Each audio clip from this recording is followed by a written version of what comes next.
Everything I'm talking about here today, these are timeless truths, but in every era, these timeless truths have been spoken in a way that people who live at that time could understand them. So this is a way of speaking about things at this time in a way that everyone all over the world can understand it. We all know we're aware.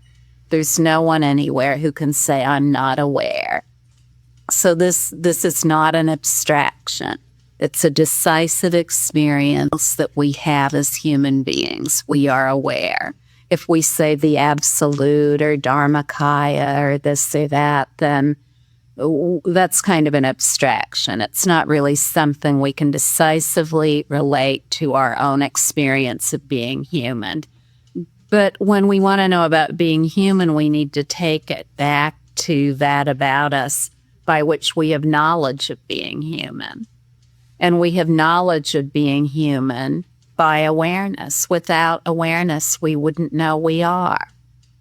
So when we just rest as that pure space of awareness without needing to describe ourselves as anything else, then we come to know everything about this appearance right here and all other appearances.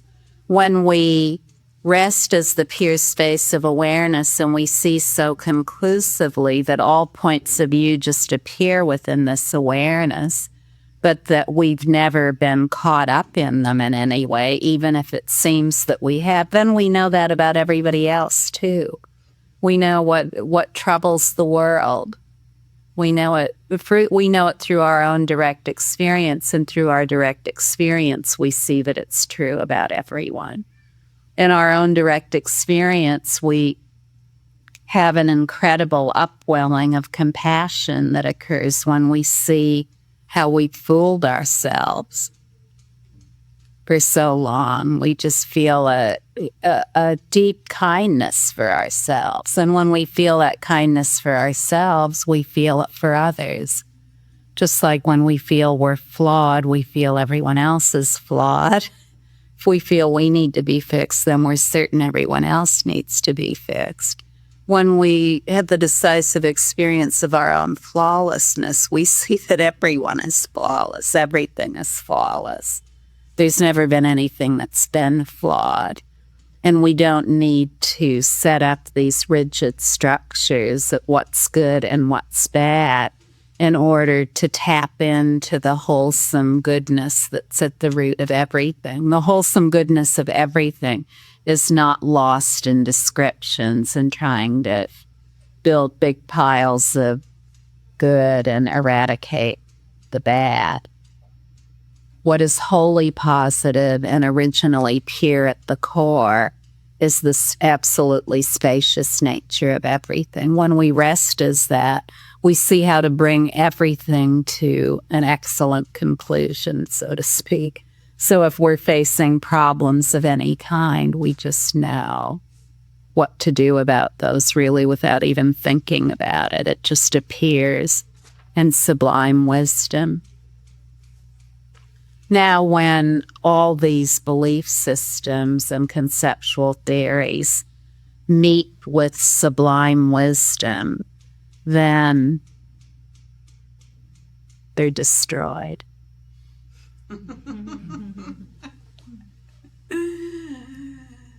They just disintegrate. What seemed so real one moment, it just isn't real the next, So even though something was taken to be so, all of a sudden it's no longer so. So, this is just like belief systems and conceptual theories. They're like a forest, where all the trees shade and protect each other. But if one tree catches fire, then that fire, like a wildfire, will leap from tree to tree until nothing remains.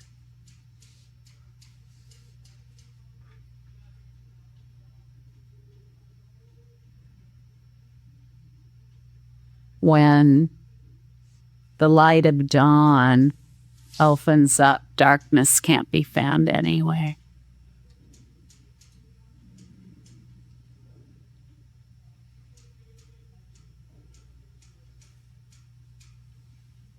Rest is best.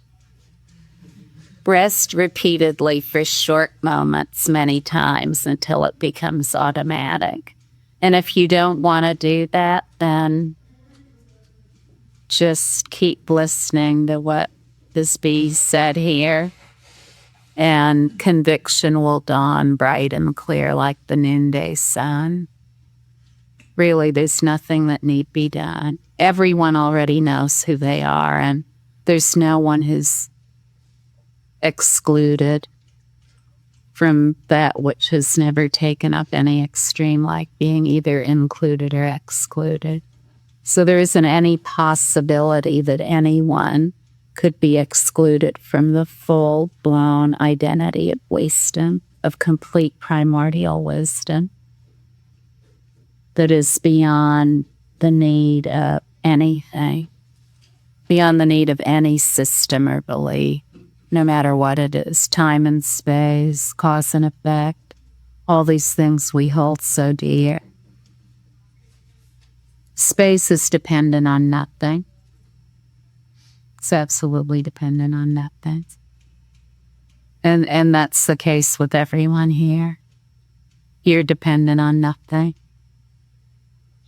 You're not dependent on the accumulation of all the thoughts you've had about yourself. Those are just vivid appearances of emptiness. It's only when we take them to be something and then believe that that's what we are that we seem to be at.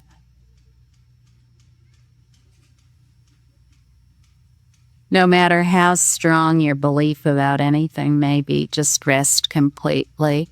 You don't have to say, oh, I'm going to change that belief, or I'm not going to change it. Just rest completely, and you will come to see the true nature of that belief. The points of view are the simplicity of beingness. They are, and that is known in rest, in total rest. There's never been a separation of any kind. There isn't any beingness separate or apart from whatever appears. And it's only through learning that we're somebody, a subject who's relating to all kinds of objects, that it seems like there's anything other.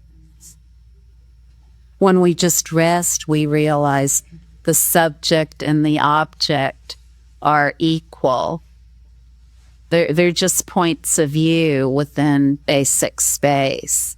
There isn't a special point of view called a subject that is a storehouse or hard drive of a lot of other points of view. It's just a fleeting point of view like any other point of view. The only reality of beingness about anything is pure space, pure awareness, just as it is. There's never any division anywhere, such as a watcher of an object, an observer of something observed. But we don't even have to, those are all philosophical concepts that we've heard a lot, especially nowadays. However, they mean nothing unless we decisively experience that. And the only possible way to do that is to rest.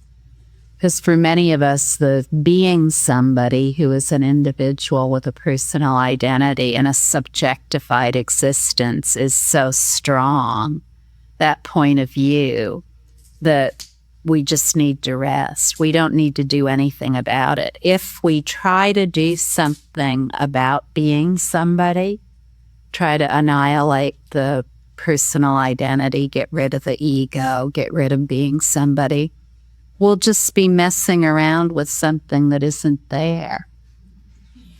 It's like going like this in space and trying to, oh, I'm going to figure out my personality now. By grabbing onto pure space. It really is silly.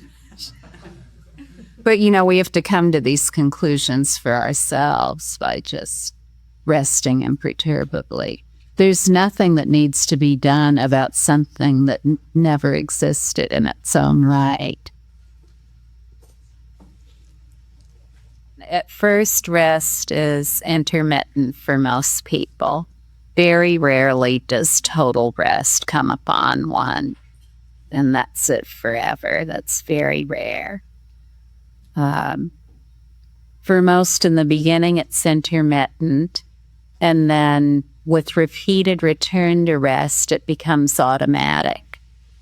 Either that approach or just continuing to hear the message of the way things really are until conviction dawns, or a combination of the two.